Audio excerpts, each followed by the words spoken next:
মুকেশ আম্বানীৰ ঘৰত চাকৰি কৰিব বিচাৰে নেকি? আম্বানীৰ ঘৰত চাকৰি কৰিবলৈ হলে লাগিব এইকেইটা যোগ্যতা।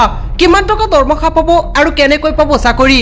হয়, ধনকুবেৰ মুকেশ আম্বানীৰ ঘৰত চাকৰি কৰিব বিচৰাসকলে জানি লওক কেইটামান গুৰুত্বপূৰ্ণ কথা।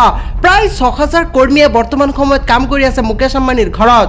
মুকেশ আম্বানীৰ ঘৰত কাম কৰা প্ৰতিগৰাকী কৰ্মচাৰীয়ে দৰমহা হিচাপে পায় ২ লাখতকৈ অধিক দৰমহা। মুকেশ আম্বানীৰ ব্যক্তিগত গাড়ী চালকেও পায় ২ লাখ টকা দৰমহা। কেৱল ইয়াই নহয়, প্ৰতিগৰাকী কৰ্মচাৰীয়ে পায় বিনামূলীয়া স্বাস্থ্য বীমা। কিন্তু ইমান সহজ নহয় মুকেশ আম্বানীৰ ঘৰত চাকৰি পোৱা। পিছে মুকেশ আম্বানীৰ ঘৰত চাকৰি কৰিবলৈ হলে কি কৰিব লাগিব আপুনি জানেনে?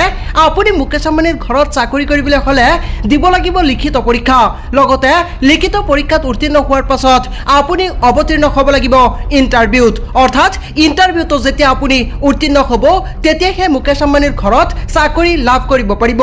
কেৱল এয়াই নহয়, মুকেশ আম্বানীৰ ঘৰত চাকৰি কৰিবলৈ হলে এডভাৰটাইজমেণ্টত উল্লেখ কৰা শিক্ষাগত অৰ্হতা আপোনাৰো থাকিব লাগিব।